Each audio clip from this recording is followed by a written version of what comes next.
Welcome to Spiritual Studies Session 62.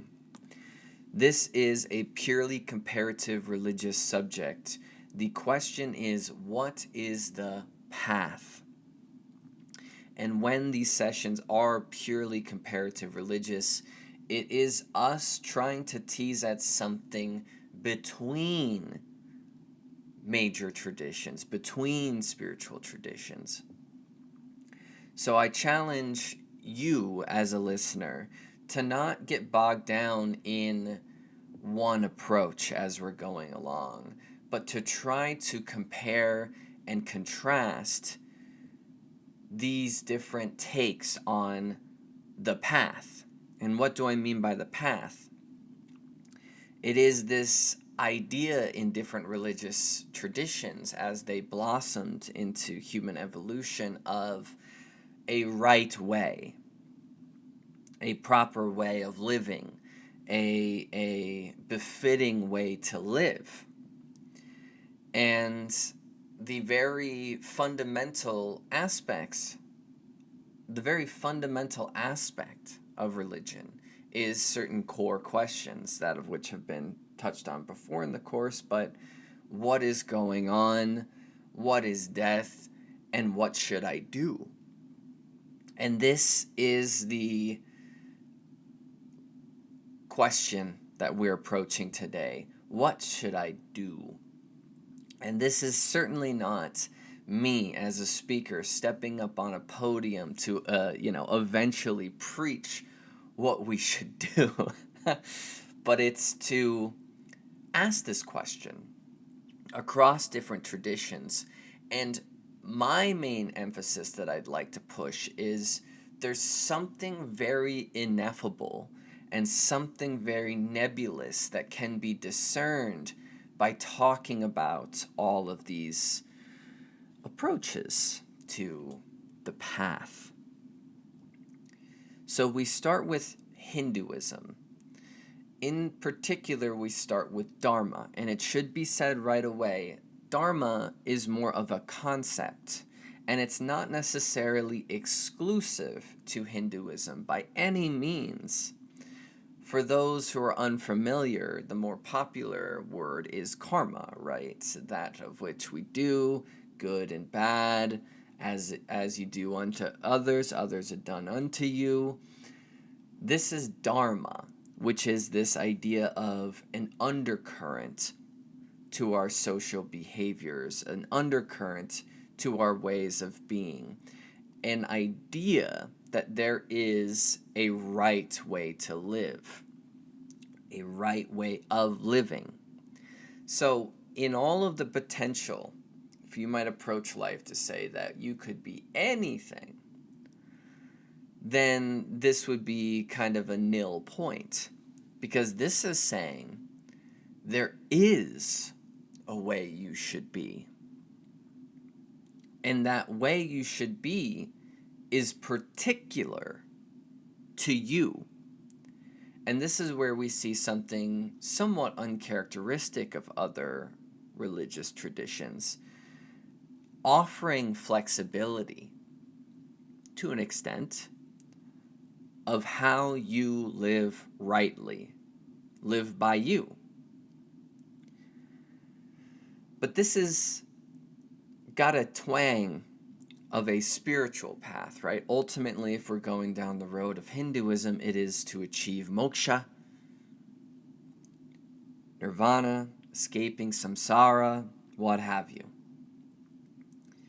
So the way that is leading to your greatest bliss, to your best self, is the Dharma.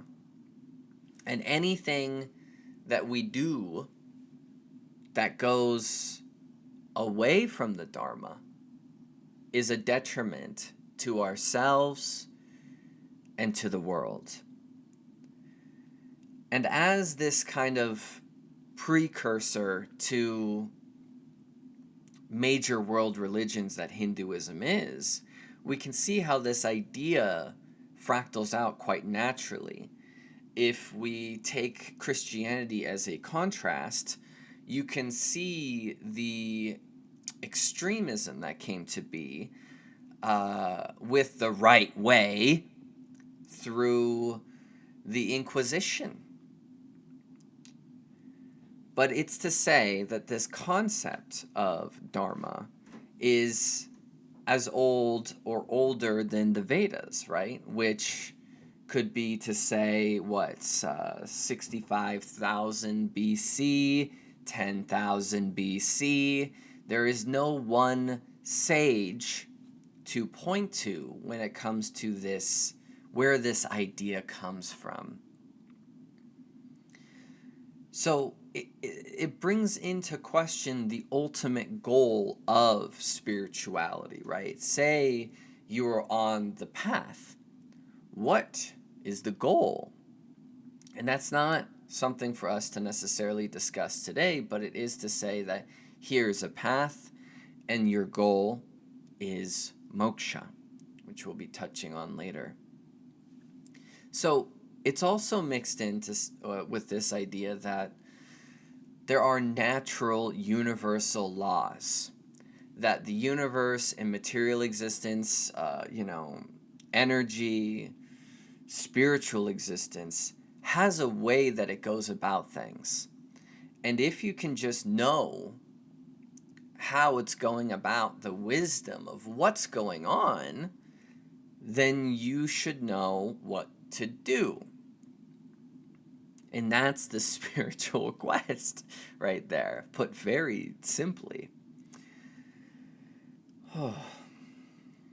So that which holds is the Dharma. That which holds, right, is your tightrope above the waters. The law of being. So beingness necessitates factors, necessitates paths, necessitates dualities and balances. Dharma is the tightrope, the law of being.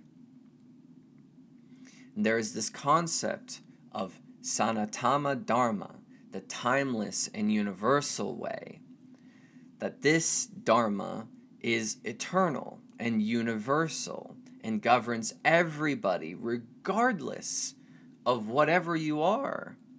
Wherever you were born, whatever religion, whatever you think is going on, sanatana dharma is always there, one and the same. Which again, do you see how this contrasts out to say Christianity? They'd say that about God, right?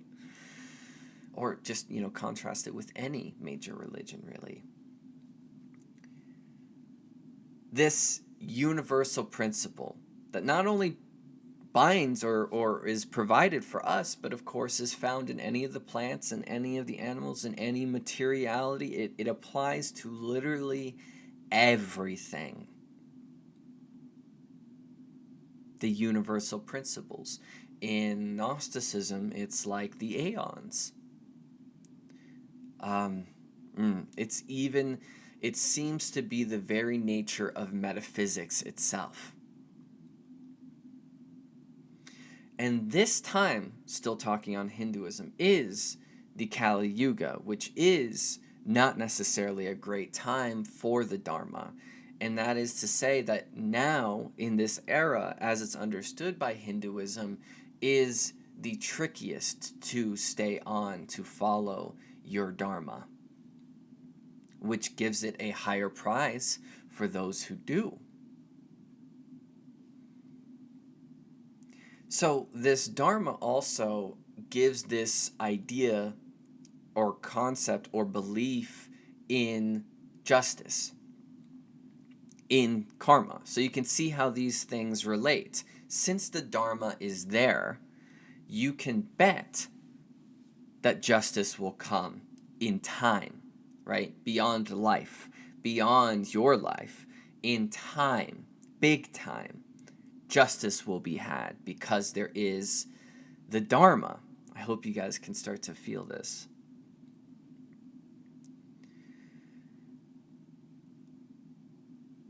This approach of flexibility to the Dharma is an interesting note Because, as observed in the Western world, religious traditions tend to be very exclusive in the sense that this is what you must do to achieve salvation. Or even if we're to look at Buddhism, these methods, and it's not to say Buddhism's strict, but it's to say these methods push one towards nirvana, right? So why this separateness? Why this exclusivity of approach? If all these religious traditions are on about the same thing, then it very much seems like there ought to not be any exclusivity. And as we have seen throughout the history of this course, religious traditions bob and weave in and out of each other endlessly. So this is just to further that point. That if it's all to seek the same method, and you allow this flexibility, then you can also allow to say that there are different ways of achieving this Dharma, of achieving knowledge, of achieving a way of knowing what's going on and what I ought to do.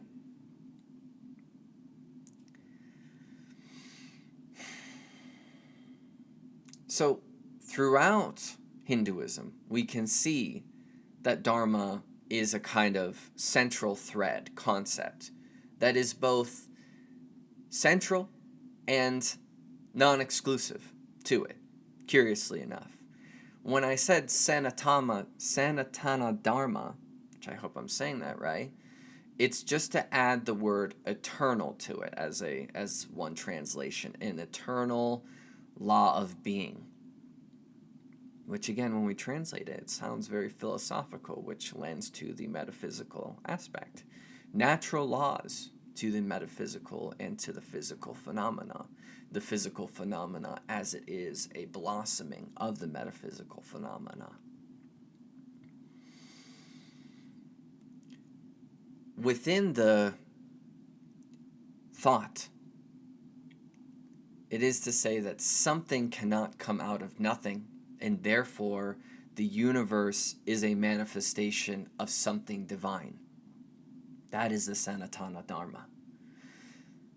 That it's all coming from a manifestation of the divine. That the divine is in the very core of the metaphysical law.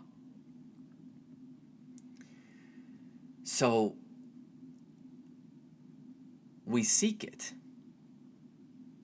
And you can see how translations of God come into this quite naturally, right? We seek this core, this divinity. Or we seek the promise of the fulfillment of this core. Enlightened individuals, through their various methods, would seem to tease at seeing this fundamental, being a part of this fundamental. I mean, the whole story of Jesus was that he knew and was a part of this fundamental. In Hinduism, the name would be Brahman, which is in its own ways quite distinct from the conventional exoteric understanding of what God is. I would say that Brahman is a bit closer to the Gnostic God, not the demiurge, but the Gnostic God, the one of the pleroma, the one who reflected into the bar below.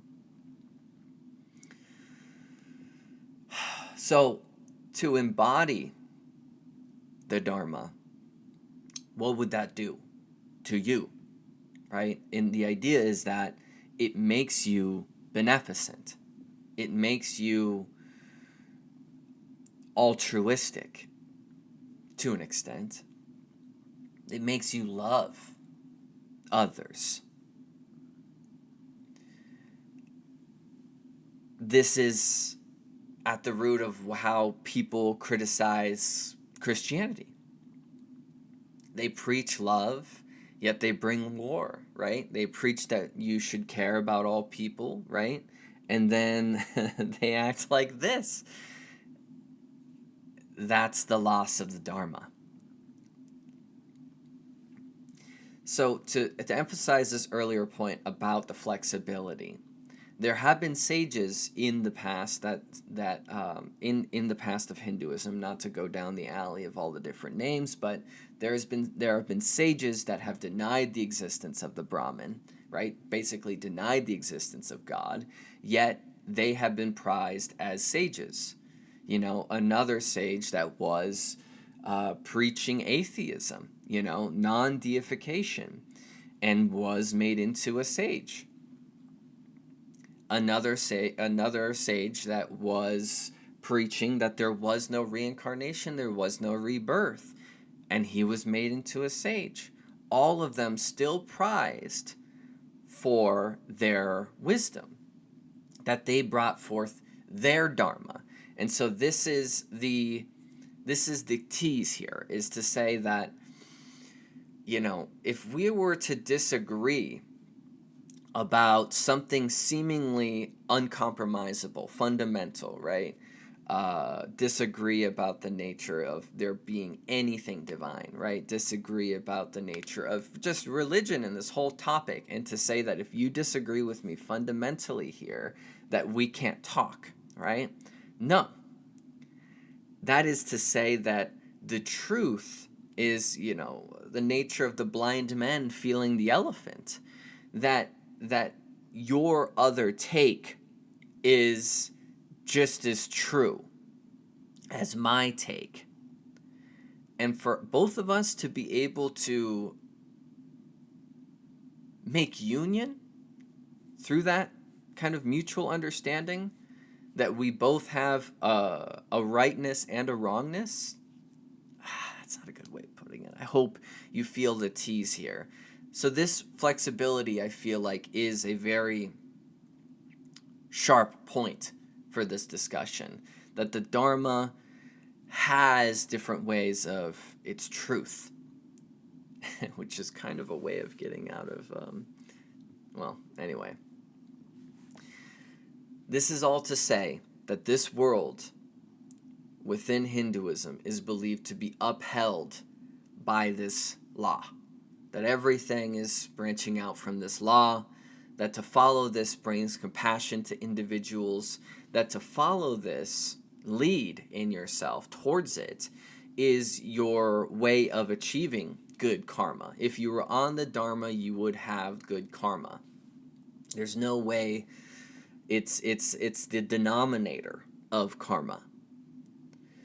And this oppositeness, to not follow it, is the adharma.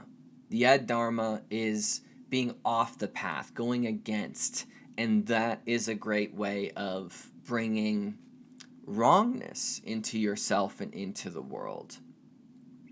Adharma can be brought about by, or can bring along, pride and intoxication. What it looks like when somebody is going along with Dharma is that they forgive people, they understand that things are sacred, they are honest, they have some measure of self-control, they're pursuing knowledge, they're seemingly completely absent of anger, they're reasonable. And all these things are buddings, are fruit of being with the Dharma, no matter how unconventional or weird it looks. And the adharma is, again, pride, anger, nasty things, hatred. These things show that someone's off the way, trapped in the illusion of the world, the maya of the world. And to be away from the Dharma is your surefire way of bad karma, in the adharma, bad karma, and to be reborn into endless cycles. So let's let's kind of take that apart a little bit. It's not to say we could make the leap of reincarnation and talk about, rebirth and rebirth and rebirth, right? But in the cycles of your life, if you know an individual that has a very apparent problem to you, but they've been running with that for, say, 5 years, 10 years, 20 years, 30, whatever, right? They're still in that same place. This is at Dharma, in the sense that they are being reborn continuously in that wheel. So, it can become easy to make this idea bigger, or right, more ostentatious, more mystical than it needs to be. This is immediately observable. Someone being in Maya is choosing to not transcend that cycle that they're in. I hope that adds up. Okay, so to have the Dharma leads to the ultimate reality of the Brahman, however we care to understand this eternal, transcendent reality concept, that we are all a water droplet that goes back to the ocean. So now let's hop out of that and let's talk about Egypt. Because in Egypt we have a very different kind of take on this, which is through Mot. And I've talked about Mots before in the course when talking about Egypt as one of the many very curious undermentioned aspects of Egyptian pantheism. But this is similar to Dharma in many ways. For one, Mot is something inside and outside of a religious understanding. And you'll see what I mean as we go forward. Egypt came about as a slow broil into what we recognize as religious behavior. So we can't say what ideas, when they showed up, or how far in the past they really go. There's the whole prehistory of what substantiated the beliefs of what we call Egyptian pantheism. So this Mot, how far traceable could it be? As far as we have right now, the earliest account shows around 2400 BCE. But this idea, again, how old can we say Mot is? This is a central character to the creation story of Egypt. She, goddess, see, notice it's personified here, kept the stars in motion, fates, right? Astronomical influences, astrological influences, kept the seasons changing, times, cycles, circles, and maintained the order between heaven and the earth. Balance. This Mot is the personification. She is the personification of order, harmony, beauty. The opposite of this is Isfet, or chaos. Now, in the culture of Egypt in this time, right, you have the Nile. The Nile, everything close to it is green, beautiful, we can grow. It gives us the black soil, of which provides life. But outside of that is the desert. And the desert is not hospitable, quite harsh. So this distinction between what is Mot and what is Isfet would be very immediate and pressing to the minds of the Egyptians. You see? So, Mot is given many names. Lady of the gods and goddesses, universal. Queen of the earth, mistress of the underworld. Oh, okay, both, huh? Lady of the Heaven, wow, all places, interesting. And the Eye of Ra, which we went through that before.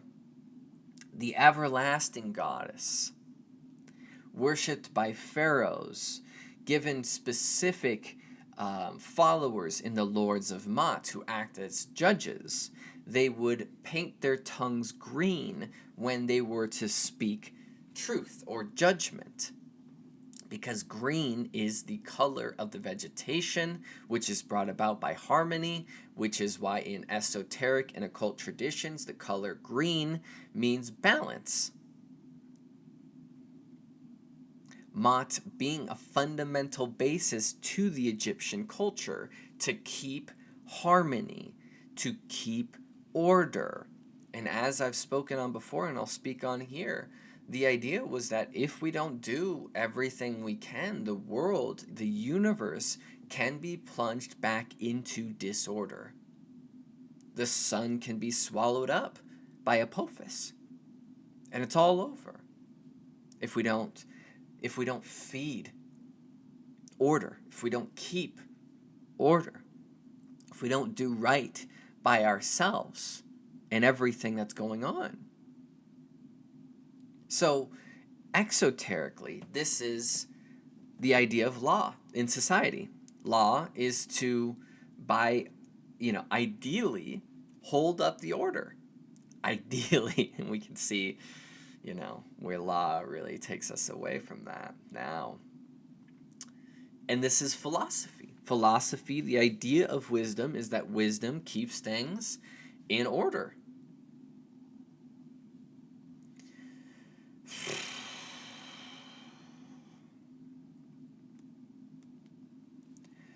So, kingship, although Ra rules, Ma'at is at the center.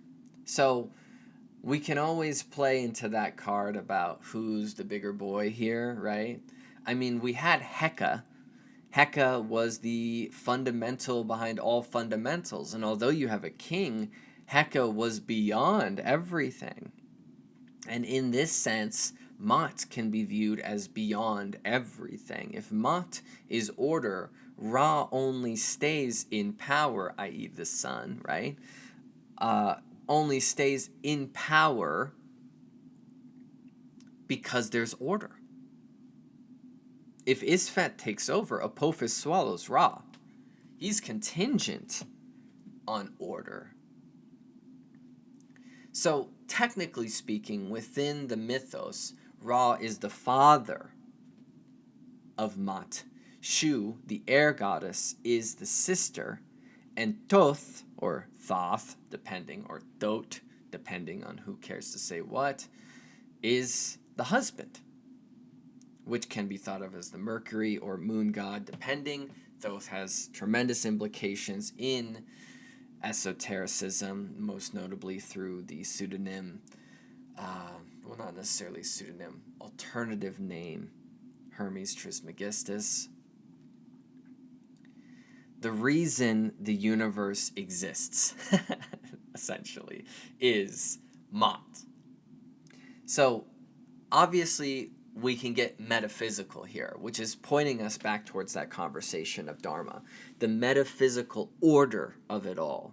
The order is something to follow. The order is something to lean into. That's the idea. We need to hold it.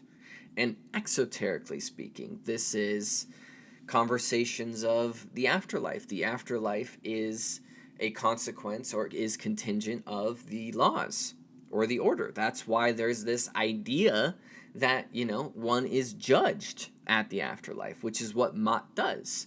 Ma'at weighs the soul of the dead person on the scale with a feather. And if the soul is heavier than the feather, then they are bound to be punished. And if it's as light, equal to, or lighter than the feather, then they go on to the heavens. So you see how truly traceable this idea is, right? Look at Christianity. Being judged. Do you go up or do you go down? We saw this in Zoroastrianism. The crone comes to you. She's either beautiful or she's a wretched hag. um, the judgment of the afterlife based off the laws, based off of order. You see it, how it all comes from this, right? All parts of religion relate to this idea of order, this fundamental law, this fundamental central aspect to everything that's going on.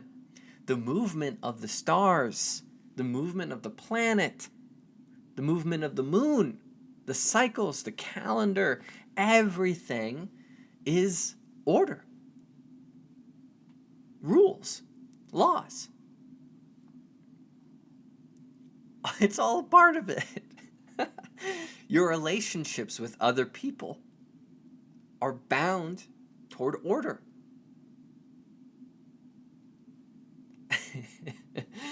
Rulers, leaders, judgment, government, clanship, whatever, right? This is all possible because of Mat. Harmony, order, fundamental laws at the center. And anything that follows Ismet, right, is a certain threat to this chaoticness. Now, here's where the problems can come in the sense of what do we declare as unjust, right? What do we declare as wrongness, right? Because the Egyptians certainly were judgmental of their neighbors. They certainly pushed the idea of them being chaotic and savage on others, which, in religions as they've been practiced, this isn't hard to see. So it's a very shifty thing to maintain this order and how it should be judged, or if you should judge it at all, or who are you to judge, right? That's a real scathing question right there. All right. How to keep the balance. Because on one hand, it's that polarity, right? Order and chaos. But it's also this idea of that balance right between, right? Because it is duality. So thus, we need the balance. It's not just that everything has to be orderly, We can have a messy desk, right?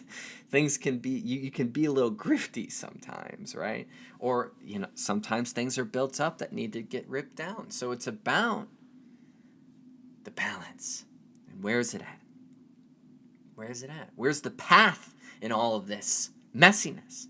The path between both. And that's teased at by this concept of Mat, truth and justice, sustainability of life in yourself and outside of yourself. Inner, outer, eso, exo.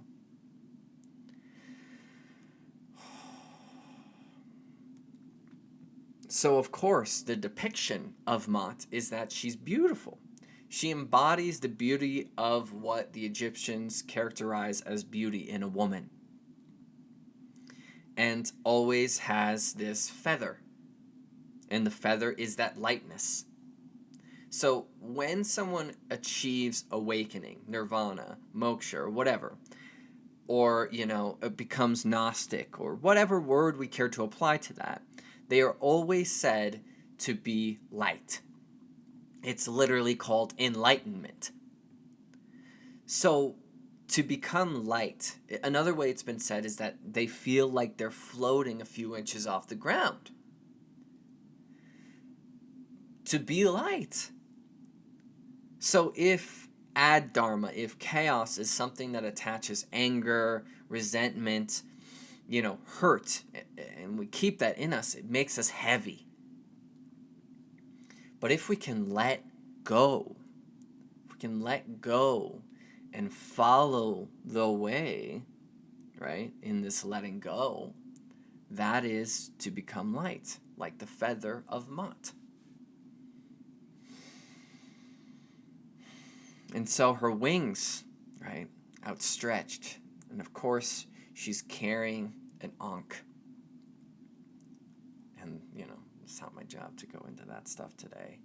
Partner of Thoth, wisdom, right? Literally wisdom over everything. the wisdom comes with the order and the laws. The laws exist, thus the wisdom exists. Because the wisdom is just knowing what the laws are. Of how to go about. So, let's make one more scathing note here. This idea as well can be compared to the conscience of a person, right? You do something and you don't feel good about it.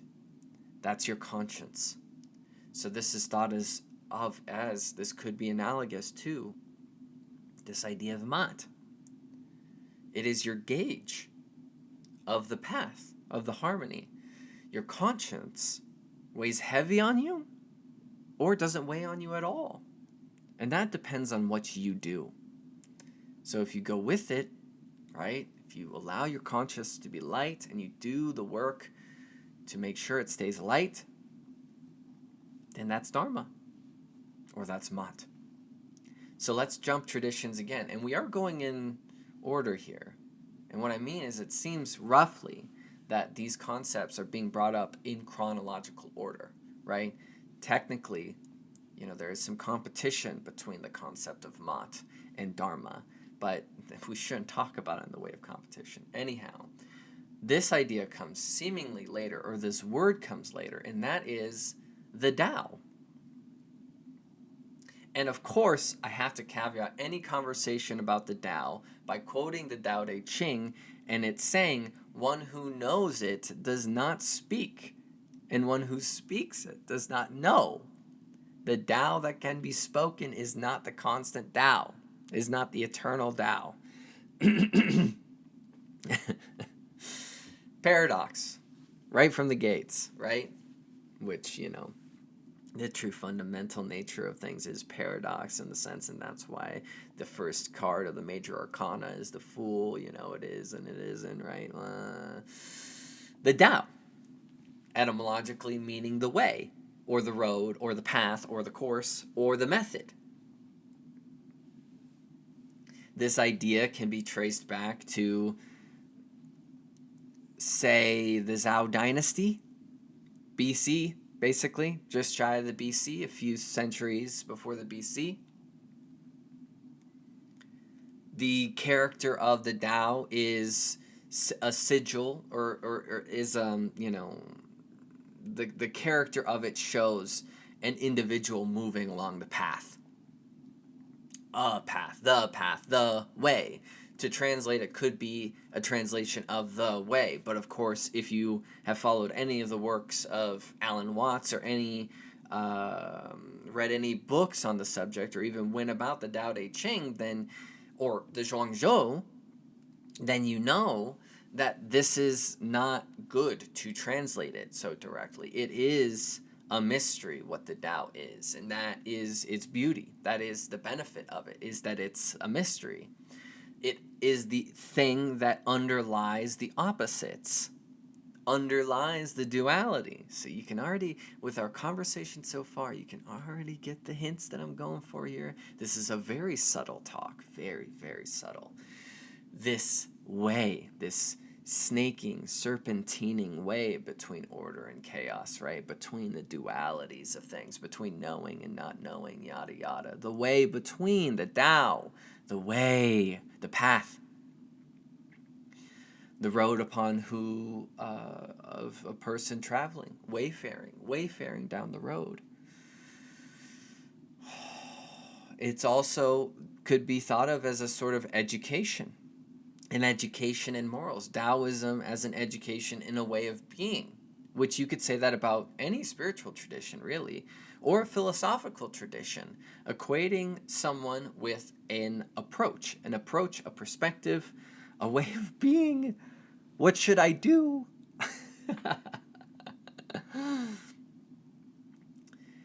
So, there were disagreements in the early part of this history, right? The mythical character of Lao Tzu, does he exist or does he not exist? Yada, yada. Confucius really seems to exist. Confucius thinks that the Tao is To form a government that is perfect. To achieve order is to form a government that is perfect. To go back to the wisdom of the ancient sage kings is the way that we get back to the Tao, back on the course.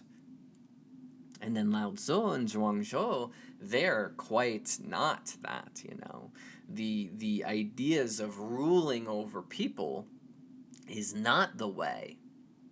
Power is not the way in any way, which there's a whole talk on Daoism in the course, but there's also this concept of the cosmic Tao, which is, again, much like the Sanatana Dharma. The greater metaphysical nature, the greater order to all orders, that if we could just mimic the orders that are on display in nature all around us, there's a lot of love and romance about nature in this tradition. To see the example of the river, to see the example of how the plants go about their business, to see the example of how the marmot drudges through the field. I mean, all of these things are full of the Tao, are full of a wisdom that is chronically available to everything and everybody. There is knowledge in nature, if we can observe it properly, to show us the wisdom of all these cycles that we're in. The cycles of birth to death, the cycles of living and maturation, the cycles and rhythms of it all.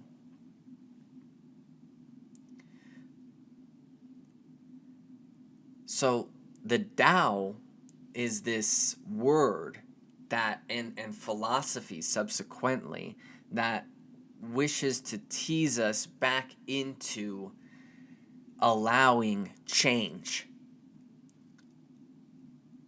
allowing nature, not fighting nature.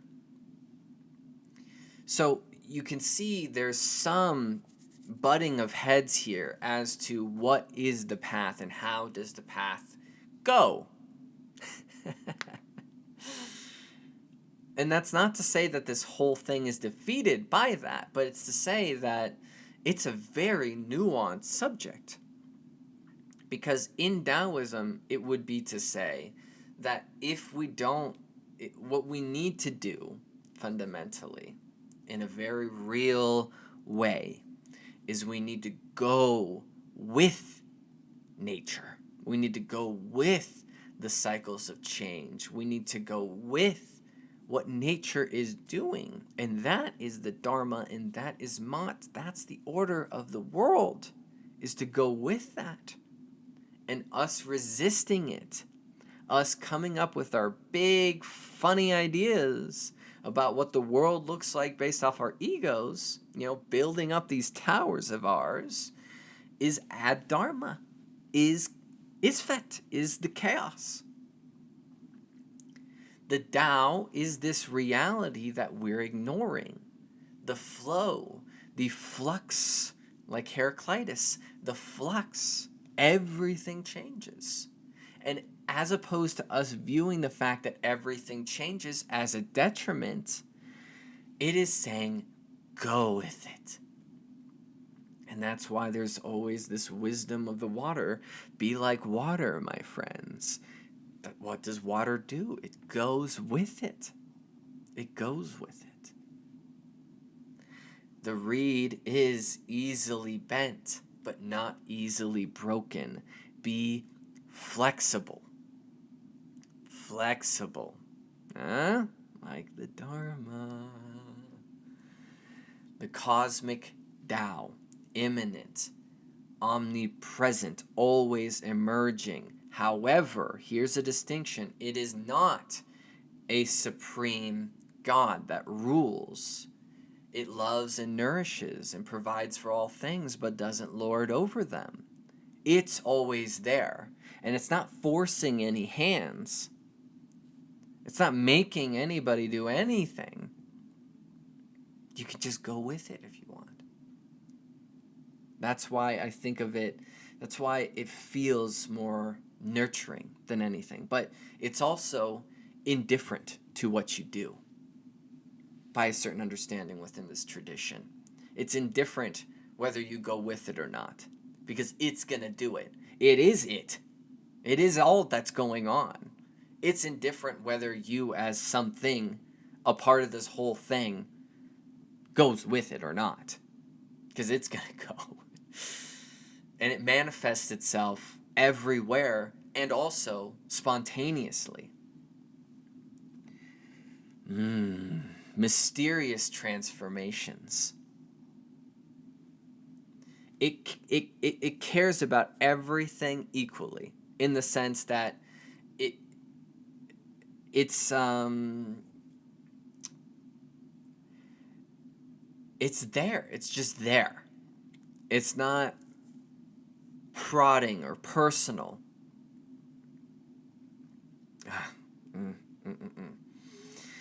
Pure beingness is the way. And thus, we see this preoccupation with Wu Wei in Daoism. Wu Wei being the wisdom of not doing. And I think it plays a very sharp note in this conversation, because we might get real antsy in this conversation of the path, of Dharma, of maintaining order, like there's things to do. But this Wu Wei, this not doing, is a great remedy to the situation if it's about balance between the metaphysical natures of reality. And doing and not doing is yet another duality. So it's not necessarily that we have to do something, it's that so many things could be rectified by us not doing, and also getting out of our heads. Because if you just didn't, if you forgot what day of the week it was, I've used the example before. If you just laid in the grass, just put your feet on the ground, take your shoes off. This is not being. And this is so therapeutic and so getting you back on the way. It's just dissolving that tension. So it's also analogous to a great note, is the quote. The Tao is a great note, of which we can always harmonize ourselves by joining that great note. This is very reminiscent of the Silmarillion of J.R.R. Tolkien. The initial thing is a song by Iluvatar, and the dissonance, the chaos of the universe is in the one that chooses to go against the song, to try to make their own notes, their own song that's discordant and causes cacophony in all that's going on. And that's a great analogy for what's going on. Cacophony. But if we just go and harmonize with the great note, because as we can see around us, outside of the cities, right, in the nature of things, what we are seeing is the song, the symphony of the universe. If we look out into space and we see the cycles, we see the spinnings, this is the song. This is the harmony of the spheres. And if only we could just get back on that note.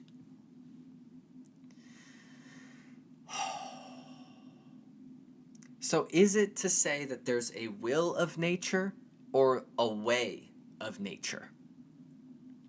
And this is a philosophical, religious, and spiritual discussion.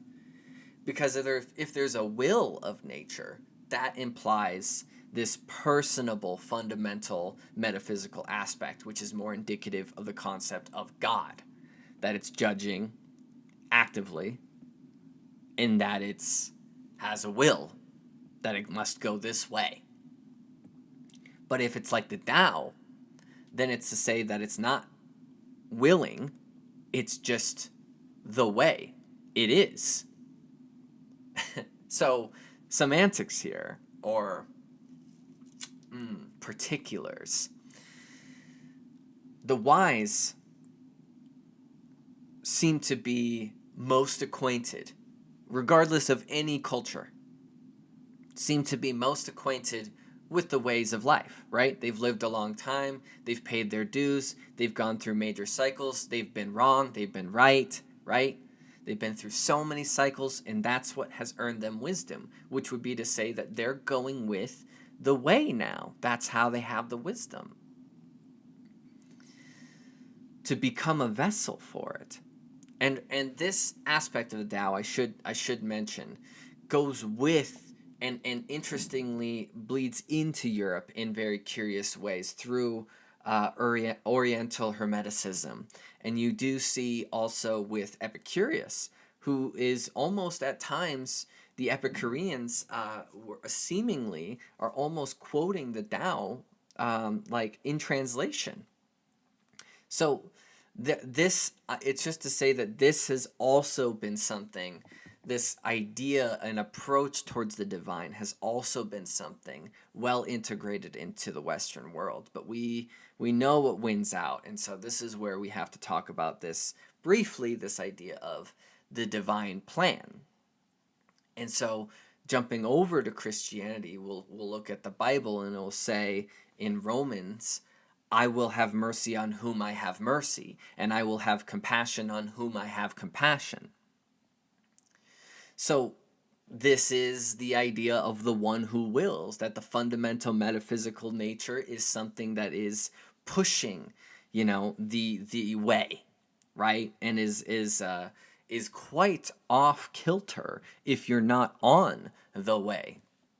And this idea of a perfect plan, because this conversation in how soupy it is brings up questions of fate and free will, which in the on the canonical end, and certainly in the discussional end of the Bible, this is a very confused topic. And depending on what theologian we're pointing to, we waver from side to side on this discussion. From side to side, where's the balance? And so the balance would be seemingly between this idea of the divine plan, which is that if you're good, you're good, and if you're bad, you're bad, and I already know that you're good or you're bad because I made you that way, so you're already predisposed to where you're going, up or down, and there's really nothing to say about it, versus this other much softer idea that, you were made in the image, and, you can choose what you want to choose, and whether you go up or down is a choice of yours, and see, here's the balance to strike. It's order and chaos, baby. But, for those that followed this very rigid idea of the divine plan, is to say that it's all fated, which is a direct play into this conversation. It's not whether we're choosing to go with the Dharma or with Dharma, right? That is a weird addition to this conversation. The divine plan, that the harmony is going to spell out the way it's going to spell out, whether we like it or not, to kind of take away some of the sharpness of the idea. And this is just to say that it's all taken care of. It's all taken care of. And how you were made is how you were made. And how it's going to work out is the way it's going to work out, whether we like it or not. And but the issue here is that this idea of the divine plan doesn't play into that flexibility of the previous. In some ways it does, but in a sharp way it doesn't. That is stark. That is not necessarily like a song. That sounds more like a blueprint, plan. So again, we can see how really nebulous and various this subject can be. Theology, by the way, I just think, is worthy of a mention, and that is theologia, which is to study God. So then comes the question of what God means, the attempt to understand God. And obviously God is variant on traditions, but infinitely, eternally higher, transcendent than anything we can imagine. So attempts at describing him will fall short, which is like the Tao, right? Ought not speak on the Tao, just like in Judaism. Can't say what God is, don't say the name of God. It's not because it's curseable, it's because it is categorical, it is reductionist to try to imagine that you know or can speak on what God is, just like the Tao, just like the infinite Brahman. But to kind of get back onto the rails, pun intended, a little bit, there's the logos, which is and can be translated as the plan, or the word, or reason, logic, logos, logic. Theologia was the word of God, or the plan of God, or the way of God, or the study of God. So what is the way? The way of God. What is the logos? The logos is the way, just like the Tao, or just like Dharma, or just like Mat. Logos, cosmos. Cosmos is order. That's the word. Cosmos is the world, but it is the world because there is order, giving it form and meaning. These things are the logos. So you obviously can trace the idea of the logos as it entered the Western world via the Greeks and into Christianity. You can trace it back to what? Trace it back to India? Trace it to Persian philosophers? Trace it to Egypt through Mat? And then as it enters Christianity, it becomes Jesus Christ himself. That he is the logos, the word of God, right? That everything was going to go a certain way. And that here comes Jesus to embody the plan. The plan. Which again gives it that stark idea of it being a certain way. I hope you guys can see how hard this is. Logos, back in the Greek idea, goes back to Heraclitus, right? The reasoning power of human beings, our sense of reason, our conscience, right? Our inner compass of the way. Later on, it goes to Zeno. Zeno attaches it more to this spiritual principle permeating all of reality. The logos is the message as it speaks itself through reality, which is a very popular take for New Age approach of what the logos means, and especially is a hot take for theosophy.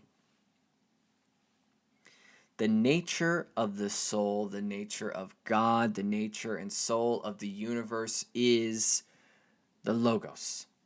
It speaks what is a universal logos, which in theosophy there were several different tiers and embodiments of the logos. You have early philosophers saying that the logos, early Christian and early Jewish philosophers saying that the logos is the intermediary between God and the cosmos. This is the Holy Spirit. This is the Word of God. This is the way, the logos, the reason, the plan,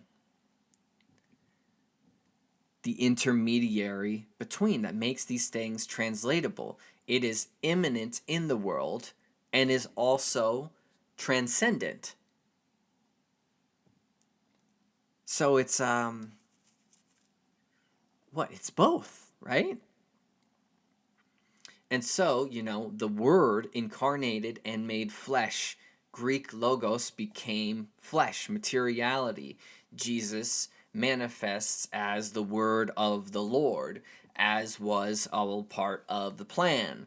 The embodiment of the logos, the will of the divine in Jesus. And this is part of the kind of philosophical rationale behind what substantiates Christianity in being Christianity. the revelation is brought about by the doings of the Logos, that which speaks through nature and through people. John 17:11, and now I am no more in the world, but these are in the world. And I come to thee, Holy Father, keep thou thine own name, those whom thou hast given me, that they may be one as we are. Be one with the way.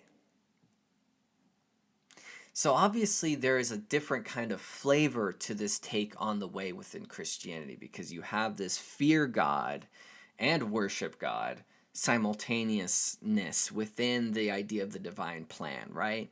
Fear what could be done to you. And there's some very different taste, but ultimately this way of approaching this idea of the path is a far take from what simultaneousness we were seeing within Dharma, Mat, and the Tao, which precede this particular take on what became of the Logos in Christianity. So this is the field that I wanted to give for this discussion. Now we're at the point that I wanted to get to in this discussion. And here I want to just go in on some etymologies to further nuance this conversation, and most notably this discussion of fate, which is one's lot or destiny, predetermined course of life, the idea of a predetermined course, or one's guiding spirit, discernment, intuition, conscience. The guiding spirit is the fate. This is also at times thought to be hard and fast, right? Predetermined course, that's very hard and fast. But then there's the guiding spirit idea as well, as it was in the history of the word fate. So you're seeing, this rub right now. Prophetic declaration of what must be, that which comes from the mouth of an oracle, that which is ordained, destiny, fate. So is it to say that everything is ordained, or is it to say that sometimes something comes up, pops up, and says this is what is? Every once in a while, though, right? Not so hard and fast, but it's just to say, all right, here it is. In the oldest sense of the word, coming back to the pi root, pi is just Proto-Indo-European, to speak and to say is what fate is. Farit, to speak. Bahat, to speak. Or, along the line, the thing spoken by the gods, or by the Logos, or by the Tao, or by Dharma, by the Brahman, by Mat. The thing spoken. And of course, to go against the fate, to try to escape the fate, in any sense of the word, throughout the history of the word, was misfortune, ruin, pestilence, plague. That the tragedies of the world came about because of the going against the fate, the going against the Logos, the going against the order.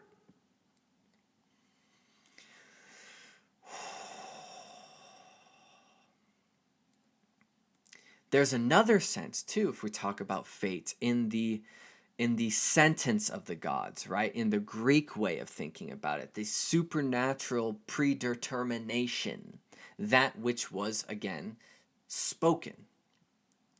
The theospheton, the sound of the divine. Or we can take that concept of the morai again, that meaning your portion, your lot in life is the morai. This is what you've got. And so then fate is just showing you what you've got. Or we take it to the English etymology, in which case it just means weird. The word, the well of Erd, that which is weird. And fate is quite weird when it pops up.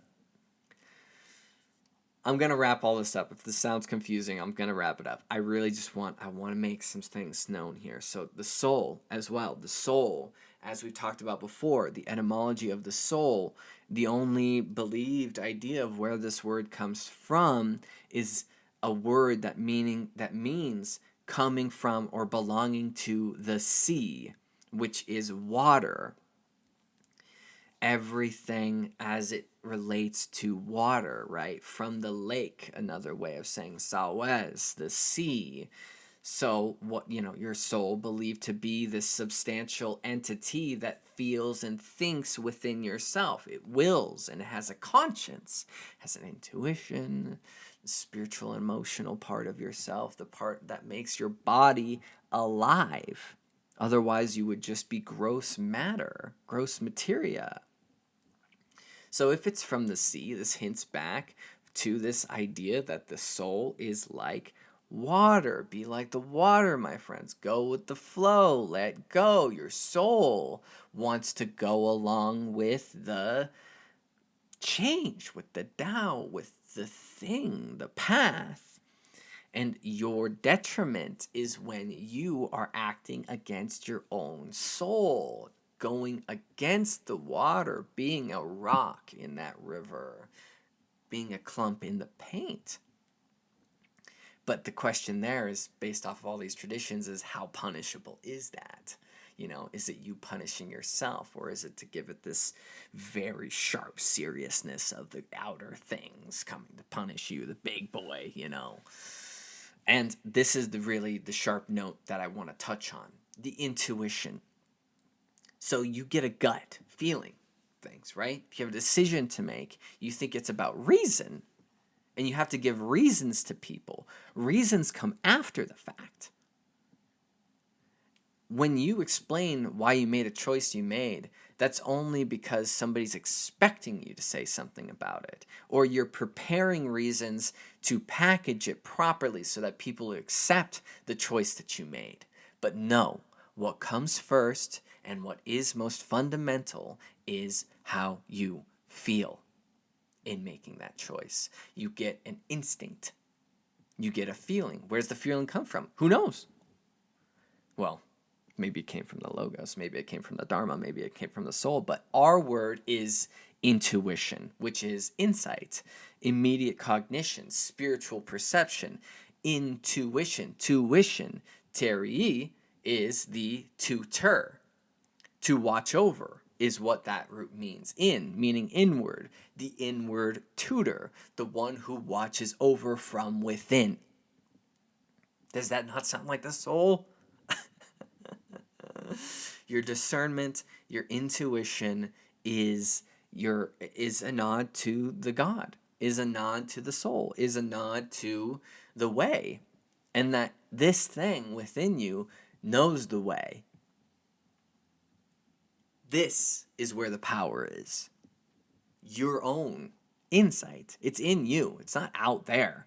We can look out there and we can get all sorts of fun things, We can get great wisdoms from external stimuli. I'm not tainting that. I'm just saying this is where it's at. This is where the Tao is. This is where Ma is. This is where the Dharma is. It is the inner tutor. It is your instinct. It's how you feel. It's your conscience. That's really where it's at. We can get lost in the soupiness of these theological, seriousness and in the twining twangles of all this, but it's just right here. It's just about how you feel. And fate feels weird, right? When something very strange comes about in the changing nature of reality in the world, when something strange comes about, it feels very serious, and you can feel it in your gut, and that's what we call fate, is when it strikes a really sharp chord. And this idea of enlightenment, of Aufklärung, this thing of becoming clear, is perhaps making the intuition the primary modality of decision making, as one interpretation. Nirvana is etymologically translated roughly as despiration. Inspiration is to approach life in breath, spiration, respiration, the inward breath of the spirit. The nirvana is to blow out. So I'm done. No more tension. The bliss comes from release. Release of what? Of the weight. Of the seriousness. The seriousness is you thinking that this is such a big deal. To think that the divine plan's coming after you, to think about you'll be judged and all this stuff, that's a part of the seriousness, which is the weight. And also your hurt and your hatred is weight. Nirvana is releasing the weight. Moksha is to let go. Freedom. Freedom from cycles. And what that means, again, we'll make it big and we'll talk about how we're not going to be reborn. We've escaped samsara. It seems like this supernatural thing, because it is in certain traditions certainly pushed as an epistemological transcendence, which, that's quite haughty.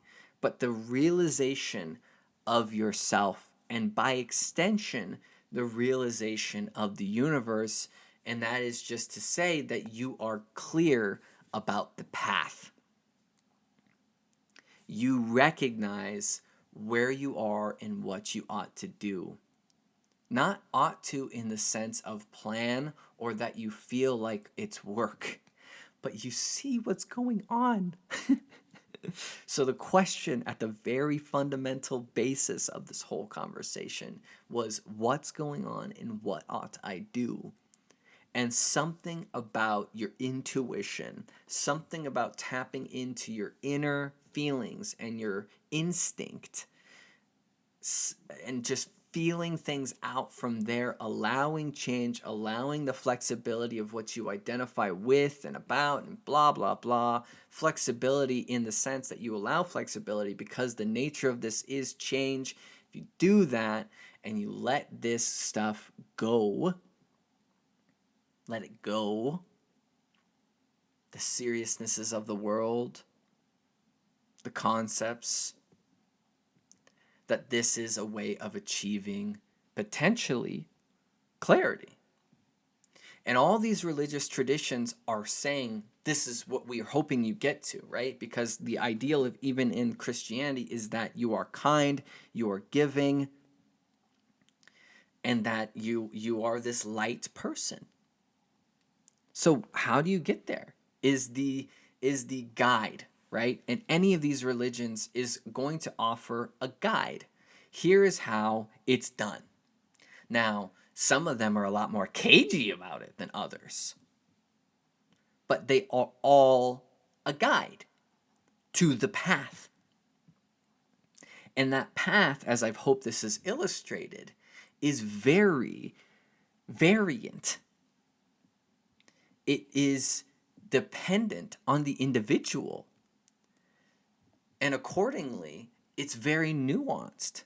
If it was replicable, we wouldn't have so many ways of talking about it. We wouldn't have so many different guides and so many different disagreements on how to get there.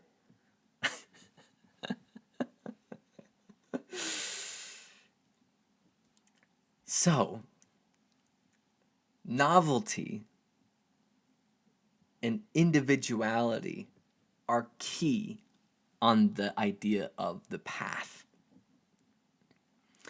And the comparison of this subject is huge across any tradition, especially modern traditions. I haven't applied this to animistic traditions, I haven't applied this into, the traditions that predate Egypt or India.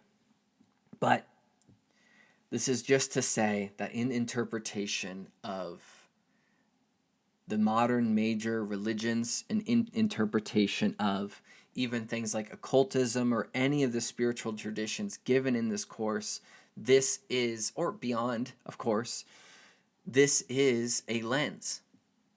What does this tradition, or philosophical tradition, mind you, what does this say about the path? What is this opinion on the path? What is this guide about the path?